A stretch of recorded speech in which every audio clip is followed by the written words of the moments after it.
Hey all, welcome to ShareTrek. This is Raj here. And today I want to talk to you about Crispr Therapeutics as they are going to announce their results on the 2nd of November, the Q3 results.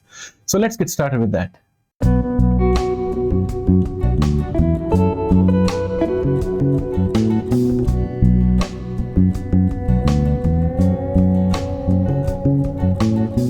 Welcome back, friends.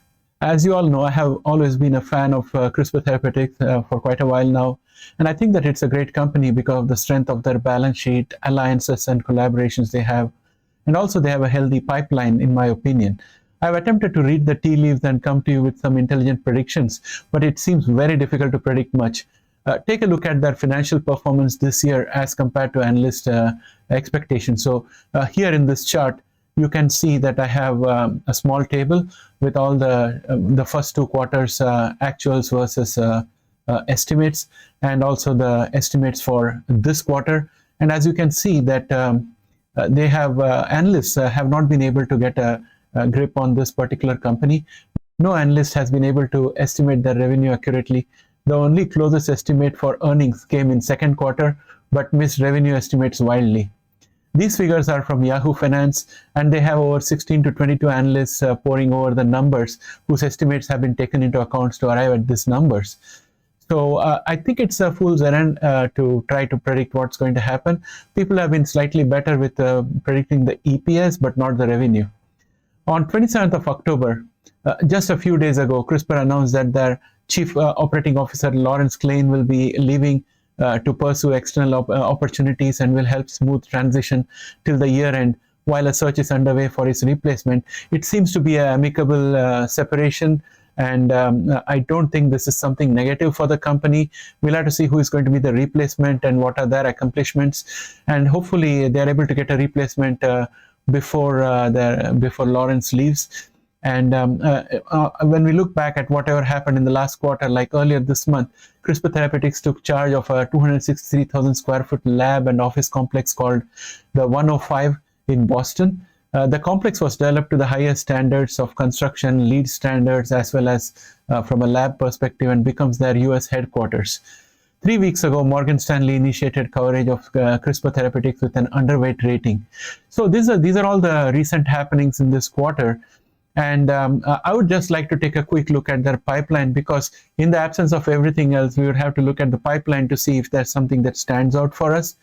So let's check out the pipeline. Here we are in the Crispr Therapeutics website, looking at their pipeline. So we have the first candidate here, which has been in the same status for quite a while. Since I've been watching this in the last 3 to 6 months, I haven't seen much change. We have the Exacel therapy, which was earlier CTX001. And it is still in the clinical trial stage, and I'm hoping that by the end of this year they would be able to show some results, and maybe in the first quarter they can have some traction, because Bluebird has already got into this field and they already have a therapy coming out. And now the other question is that with Bluebird already in the fray, how will XSL be priced? And this is again in a collaboration with Vertex.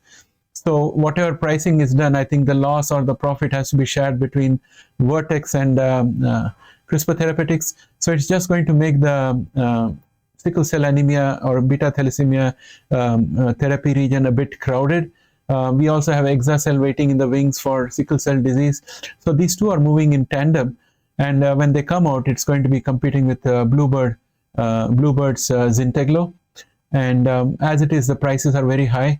So unless they get an economy of scale and can capture a big portion of the market, I don't think this is going to do much for Crispr Therapeutics, except other than to let the world know that they have the capability to come up with a gene therapy that can be approved by FDA and is going to be useful for everybody. So they have definitely missed the bus, and Bluebird is just a bit ahead. And if we look at the immuno-oncology section, they have CTX110 in the clinical trials, and this is a wholly owned program. And I think the other one is CTX130, again, wholly owned program. It's also an allogenic CRISPR-Cas9 therapy. Both are in the clinical stages, and they are still, they have been in the same stage in the last 3 months. And we have VCTX210 for diabetes type 1, which is also in the clinical trial stage. Again, this has all been in the same level for quite a while now. So I would expect some movement in them. I don't think that much is going to happen by December. Unless we hear something about any of these pipeline items, anything positive, like test results and positive data to share, I don't think there's going to be a pop in the shares for the market. So with that said, let us go and check out the price action. So here we are in the TradingView platform, and I'm looking at the price action, and I'm seeing something which is very concerning, because what I see is a head and shoulder pattern, and with a head and shoulder pattern we are expecting the price to drop further. And in my opinion, let me just draw out the head. This is a shoulder and this is a shoulder, whereas this is the head. So that's how I look at it, and I think this for me would be a neckline. Let me just put an arrow here. This here is a neckline. The neckline was at 61.83 in my opinion, and since then we have been falling, and I think that we could go as low as 42.59 before we move upward, unless we have some good news in the November 2 earnings release that gets the market excited. Otherwise we are coming down and then we'll be bouncing back up again.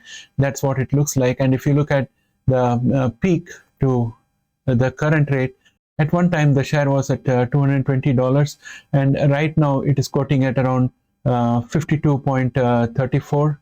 So we are somewhere out here, a drop of around 76 to 77% from its peak. So I think once therapies get commercialized, sickle cell disease therapy gets commercialized, the company is going to cement its reputation. But I think the real growth will come only when the diabetes therapy gets approved, because that's something which will be a big differentiator for CRISPR as compared to other genomic companies. So with that, I think I would like to say that I don't have much more to talk about. Well, friends, I wish I had something more substantial for you, but this is all I got. I'm also going to watch, like you do, on the 2nd of November to see what Crispr Therapeutics has got to report. Unless they have some good news on the clinical trial front, I don't see anything happening, or maybe they have a collaboration under the wraps waiting to be announced. If anything like that happens, then the share price can go up. I believe that if they do not meet the earnings expectation, then they can go as low as $42. And from that point on, I think the risk reward becomes much more in favor of rewards, and things will start turning around. But I don't think cash is a problem for this company. They're already cash rich. They have got strong alliances who are also sharing the cost of development of the therapy. So Crispr Therapeutics is still superior among all the gene therapy company, in my opinion, among the genomic companies. But at this point of time, this quarter is, I think, a nothing burger in my opinion.